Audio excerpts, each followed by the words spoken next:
DeSanto Propane is 4 generations strong as a trustworthy, family-owned business with unmatched customer service. Go online at DeSantoPropane.com for more info or call toll-free at 1-800-752-4574 today. Since 1937, the difference has been DeSanto Propane.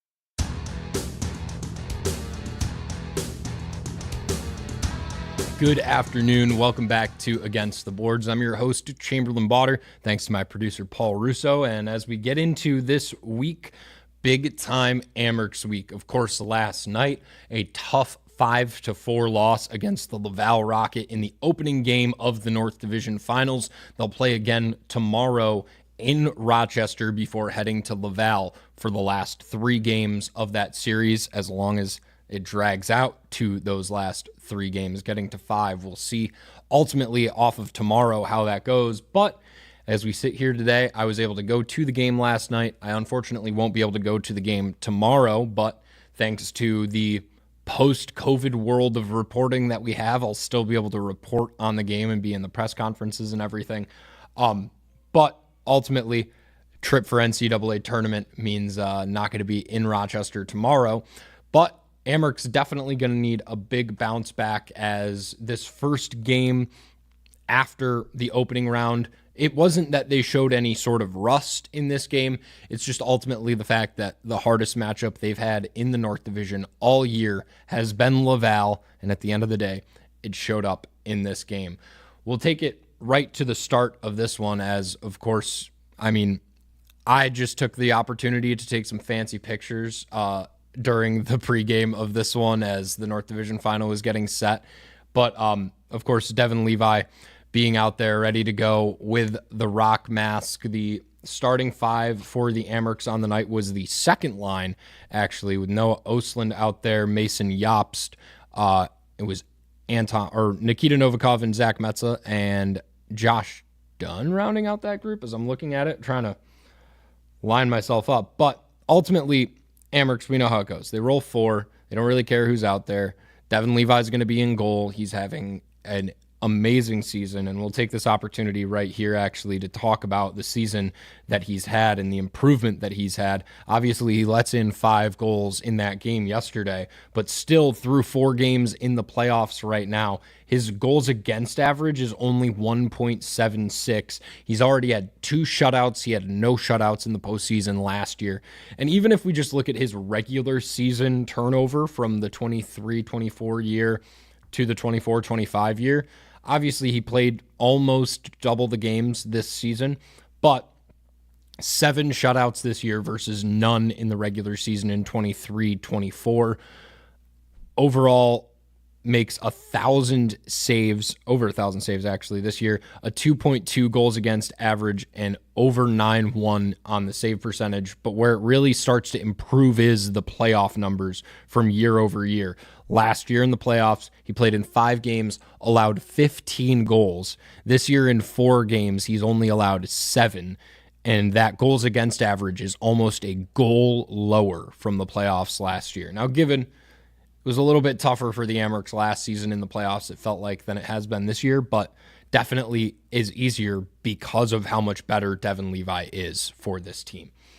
As we keep going through it, the Amerks started off on some early power play opportunities. They had the first 2 power plays of the game, and it honestly felt like early on in this game that it could just fully be dictated by who gets to go on special teams more in this game, because both units have so much offensive skill that when they get a man-up situation, they just have that much higher of a chance to score. And ultimately, on that second power play, Cale Clegg capitalized on that chance, and I was in just the right spot to capture it. So I'll be quiet for a little bit here.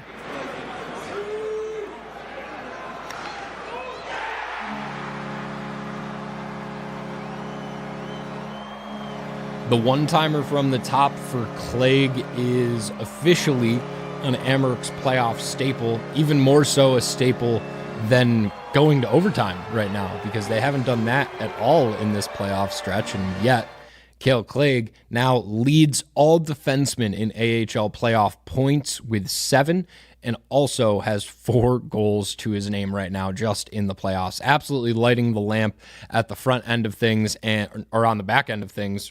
And in the power play, having him as the point runner for that group is so key. Obviously, you saw in that shot, Lucas Rusick does so much at the top too on the power play. Just has, I've been hearing it since I started covering the Amerks. He is one of the best passers that the team has ever seen. At the end of the day, it doesn't necessarily convert to the NHL, but at an AHL level, it 100% works, and Lucas Rusick is a key factor to that team. He had 2 assists in the game last night. Definitely just a key asset for all of the goal scorers that they have on that squad, to have someone that can line up 1Ts like really almost to nobody else in the AHL. I think back to his first year in the AHL playoffs. It was with Jack Quinn, JJ Peterka, Peyton Krebs, and all of those guys have double-digit point numbers, but then Lucas Rusick had 0 goals and 12 assists at one point in the playoff run and was leading the team in points, because for every goal that one of those top guys was scoring, he had the primary or secondary assist on so many of those goals. But as we talk about it, the Amerks right now down 0-1 in this game, in this series. They start off that game though up 1-0, and then immediately on Laval's second power play, they get one back. They take the lead 2-1.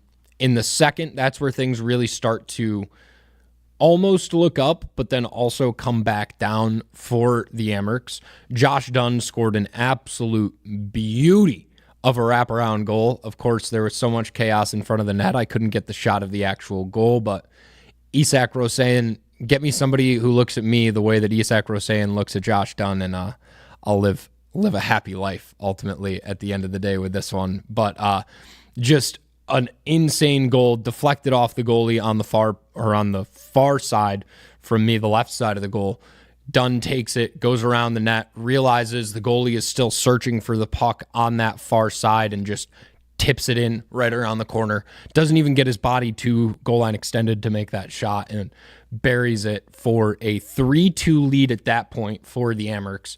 But then ultimately in that second period, the game just kind of started to get away from Rochester, and the thing that they kept hitting on in the press conference was a lack of managing the game. They just had too many shifts that drug on too long, and they allowed Laval to dictate what the Amerks normally do, which is, we're just going to roll 4, we're going to keep it going, we're going to be consistently rolling out a new line time after time. And instead, Laval was the faster group to do that, and so the Amerks were getting caught on the back foot time and time again. They couldn't change out their lines because Laval already had a shift to go, and they were ready to go coming down the ice, and now you can't get your guys out, and they're stuck in long sets. And ultimately, 2 goals for Laval in that second brings them to a 4-3 game at the end of 2. And really, that managing of the puck and a couple of poor turnovers in the defensive zone were really what got the Amerks to that point. First goal was a power play. Second goal was, unfortunately, just a complete mess up by Anton Wahlberg in the defensive zone. Tried to send a puck behind him and around the boards, and he fanned on it and put it almost directly into the slot, and before you knew it, Laval was crashing with numbers, and they got 2 saves from Levi, but the third opportunity got past him, and they scored their second goal. And it was just those little mistakes, or early on in the game, it was those little mistakes or a man-up situation. So you didn't feel like the game was really away from the Amerks. But then that 4th goal that they scored late in the second period was just a drag of a goal for any fans that were there, no question. But ultimately, it just killed the energy, because you then, from that moment, felt like Laval was dominating the game much more than you had before that moment. Go into the third, and the Amerks, no question, they were going to keep fighting. But they did look a little sluggish coming out in the third period. I won't lie. It just didn't look like there was urgency at times. It was more so they were coming back to the defensive end with urgency. They were clearing out their D end with urgency. But then when they were trying to get into the zone, it felt like they were trying to be a little bit more patient. They were going a little bit slower. And at the end of the day, against the break that Laval was trying to put in at center ice, they needed to be faster and just more instinctual instead of thought processed and methodical and slow, which is what they were trying to do.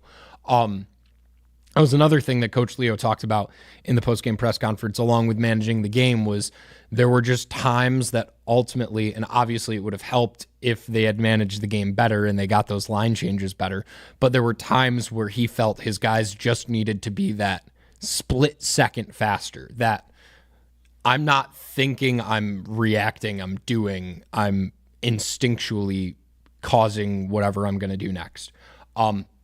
And ultimately, as they got into the third, Isak Rosen comes in with a beauty of a goal off of slow play, and that ultimately was just a breakdown of everything. It was a long shift. Everyone had been out there for a long time. The faceoffs for like the third time in the offensive zone to the right of Caden Primo, and ultimately it just got passed perfectly onto Rosie's stick, and he had no defenders around him. He could just waltz right into the slot. He took it nice and slow, took that shot, buried it, ties the game at 4, but then it still was just, you sat there and you thought, okay, so either we're going to get a line change here and everyone's going to speed back up, or they're still going to be slow because it's the end of the game, and it turned into just the Amerks were slow and Laval was still running at the same pace that they had been running the entire game. And it felt like the Amerks were building to the tying goal versus building to the game-winning goal. Couple of other notes as we go through with that game for the Amerks. I mean, obviously, it's a physical battle. There's no doubt about it that, when Laval and Rochester play, it's going to be physical. But this was a different kind of physical than we saw in the Syracuse game. At the end of the day, these two teams it was every time the whistle went, there was a scrum.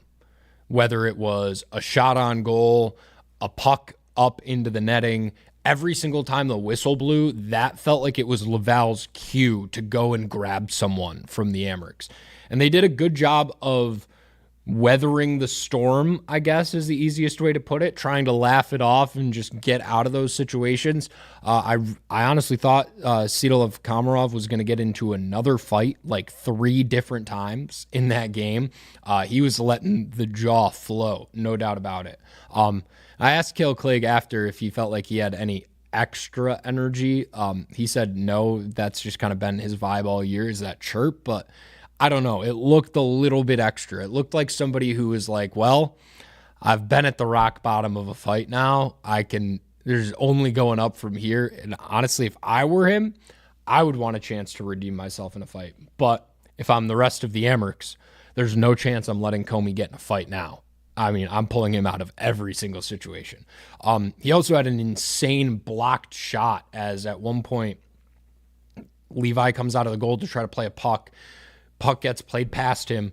He's out of the goal, emptying that situation, and Comey just comes sliding through the crease and clears out the puck. I mean, the place went absolutely ballistic, and that was when it was tied 4-4. Then after that, Levi puts up like a 4 spot of saves in a row. Again, crowd erupting, and in that moment, you felt like he can will this team to the win. They can do this. They're going to have to do it that slow and methodical way that they just had the Rosen goal, but they could do this. And then just within the next minute, Laval scores off of, again, save doesn't get cleared out, goes to the top of the key, puck buries off of the one-timer from the top, and Levi just never saw it getting screened. And they go down 5-4, and yes, you go to an empty net, but it was never the conviction that was there to play through before that. And, we talked about it to start, and we'll talk about it to end. Devin Levi gives up 5 goals. By no means whatsoever was this a bad game for Devin Levi. He played his butt off. He had the most saves in the game at the end of the day. He had 29 saves on 34 shots. And realistically, there's not a bad thing to say about Devin Levi in this game, because if they won it 6-5, the only reason they would have won it would have been because of Devin Levi's performance. If they won it 5-4, if they won it 7-6, it would have still been solely because of his performance. He made impossible saves time and time again through 60 minutes. He played an outrageous game for the Amerks. He's 100% the best player for them in the playoffs right now. Absolutely no doubt about it. I would say better than Cale Clegg. Cale Clegg's number 2, though. Pretty handedly, actually, I would say. Quick other notes just as we wrap up Amerks talk. Of course, tomorrow they will play at 7:05 in Rochester again. I'm guessing that game's going to be even more packed than the Wednesday game was. Lower Bowl was pretty packed out for the Wednesday game. But also, quick note, Consta Hellenius, point per game average right now in the AHL playoffs, has 2 goals and 2 assists. He had a goal in the game last night. Just great to see a rookie continuing to have that consistent success as he goes on here. All right, but that's going to do it for us for Amerks talk. I honestly don't want to make a preview or prediction on a series. I'm just not going to do it. I don't want to. This one feels a little bit too stressful to make a call on. But there's no doubt in my mind that the Amerks have to win tomorrow.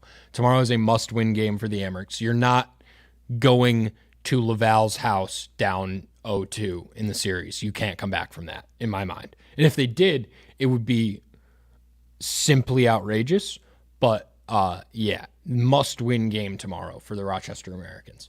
All right, we will pivot now to the NCAA tournament in the Division I sense, where we went from 5 upstate New York teams to some fratricide down to 2 because New York teams knocked out 2 New York teams in the tournament's opening rounds. Of course, in the play-in game, MAC champion Siena has to play against the American East champion in Albany. We already knew the outcome of that one from last week. Albany then has to go and play Cornell. And then it's Harvard at Syracuse. Colgate loses to Penn State. That game actually pretty intense. Came down to the wire. Colgate put the fight up against Penn State. And ultimately it makes sense. We'll just talk quick about that one real quick. In the last 2 years, Penn State and Colgate have played at the beginning of the season both years, and Colgate won 2 years ago in that matchup. So ultimately going to State College, not really a awe-inspiring problem for Colgate, so they weren't blinded by the lights, and they took it to the fourth quarter. Ultimately, though, Penn State showed why they're the 5 seed. But Cornell, ultimately, really quick on that Cornell and Albany game, looked close in the first quarter, but at the end of the day, they took care of business. They knew what they were doing. Once that Cornell team starts cooking on offense, there's very, very little that can stop them. It's kind of terrifying to watch number 15 cook. He's the best player in the world right now in college lacrosse. It's not close, actually. He's probably say he's the best offensive player maybe ever in college lacrosse, at least from a point production standpoint. It's really gross.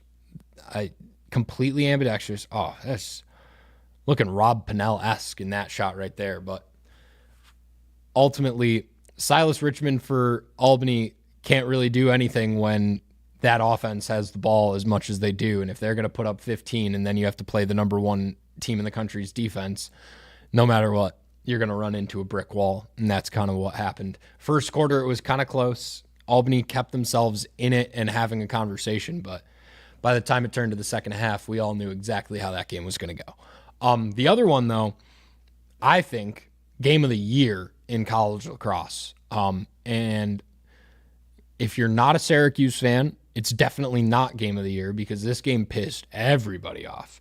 But ultimately, a big overtime dub for Cuse men's lacrosse. And it was, I would say, the definition of a team effort in this one. As it comes down to it, Joey Spallina does not necessarily have the game of his life in this one, but who does have the game of his life is Jake Roa. 4 goals in that performance was absolutely outrageous. But just the ebbs and flows of lacrosse. This game is the epitome of what the sport is supposed to be. You have one team go on a big first half run, dominate, look like the game is literally wrapped up by halftime. And then in the second half, all it takes is a great face-off specialist and an offense that has the ability to go on a run of their own. And there's no doubt that this Syracuse men's lacrosse team has that ability. They go all the way into the fourth quarter, coming back, they take the lead, they go on their own run, and then in the final 30 seconds, Harvard brings it all of their wherewithal back to tie the game at 12-12. I mean, just that game could have ended in overtime anyway, and it still would have been probably game of the tournament, I think, is an easy statement right now for that one. But I would say game of the year too, honestly. Just absolutely awesome. And also awesome to see this Syracuse squad that, as we look at the way that their season went with those close 1-goal games, not really always going in their favor, lost to Harvard by 1 goal. As we keep going down here, the loss to Cornell was a bit bigger. I mean, they didn't really have close losses this season because the game of lacrosse this year, for whatever reason, was that in close games, whichever team has the lead is going to find a way to score 4 more in the last 5 minutes of the game. But a 12-14 loss to UNC, and now you bounce back with a 1-goal win against Duke in the ACC championship, a 1-goal OT win in the opening round of the playoffs. Now, of course, they have to play Princeton, and I don't necessarily like the odds there, if I had to say.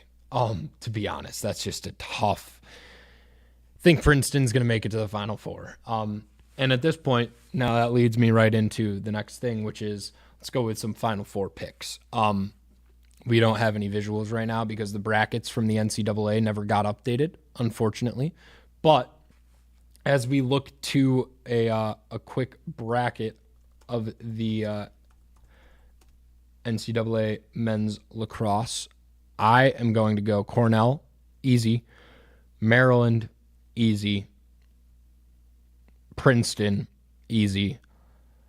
Which is crazy to say because I want Syracuse to make it so bad. And then it's Notre Dame and Penn State. And you know what? I'm going to hold on to this one for after what we talk about next, actually. So, as some people around the area will know, the lacrosse world had a little bit of a shakeup in the Finger Lakes this past week, as just a couple days ago, stepping down from the head coaching role of Hobart men's lacrosse was their 12-year head coach in Greg Raymond. So Raymond came into the program as, a former player of the program, and that's always a big thing that Hobart likes to recruit on. But at the end of the day, not the 12 years that you would necessarily want out of your head coach at a Division I program when they crossed the threshold 3 years ago of being able to get scholarships. And ever since then, all kids have done is transfer out after their freshman season because they don't get playing time because they have a coach who wants to give minutes to unscholarship signed guys who have quote unquote earned it. I think that I'm trying to figure out the best way to word this. This is a good thing for Hobart men's lacrosse. Anybody in those comment sections talking about how well, this is the sign they officially need to go back to D3. Let's clarify some things. In 2022, there was a court case that took all of the 5 teams that were left in the NCAA that are either Division I or not Division I, that are either Division II or III schools that have one sport in Division I. And they said to all of them, yes, you can give scholarships to your Division I athletes. Now that that has been done, there's zero scenario where Hobart Lacrosse is turning back into a Division III program because they would have to go through a whole legal system of then not having scholarships anymore for their program that they just spent years trying to get and they finally got. So, first of all, let's say that. Second of all, I personally look at the trajectory of a team like Dartmouth in the Ivy League as someone that should have been on the same trajectory as the Hobart Statesmen in 2022 to now. In 2022, the Hobart Statesmen got scholarships. Dartmouth got a new head coach. Dartmouth is now a perennial top 20 team. They beat Hobart by 5 this year, and last year they lost to them by like 3. Since then, Hobart has amassed 2 conference wins this year. They just finally beat an opponent other than St. Bonaventure in their conference. And the most impressive part of their season was at the very, very end when it was basically already over against the 2 worst teams in their conference. So it looks great on paper when they're beating UMass with like 18 goals or whatever it is. But the fact that they had gotten to that point was simply painful and not good and not Hobart Lacrosse at all.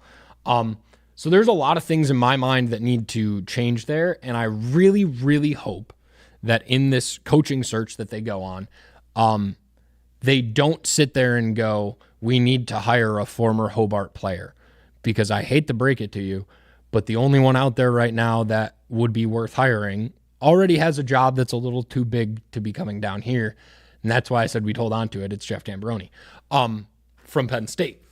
But with that, my top 2 candidates in my mind for this job, and this was solely just off of a very, very quick Google search of what I would want for the Hobart Statesmen in a coach. First of all, Raymond is a defensive-minded head coach, yet the only time they won games this year was when they scored more than 15 goals. So, with that, I would say hire an offensive-minded head coach. Hire someone who's currently an offensive coordinator or an associate head coach or an assistant coach that runs an offense, because they will be basically, I would say, your best candidate for the job because of what you already have there in Hobart to then build off of. You already have a team that can average 15 goals a game. Now you put an offensive guru in there. The recruitment gets better because kids know who the guy is. And the the efficiency goes up. It's not the production going up, it's the efficiency going up. That team will then take less shots to get the same outcome to win games.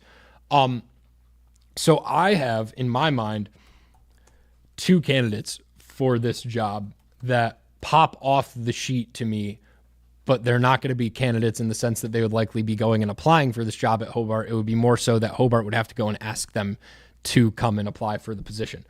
But the first one of those, as I'm pulling up the sheet right now to get to it, would be the associate head coach for Penn State men's lacrosse, as it is John Haas, who has been the associate head coach for the last 8 years.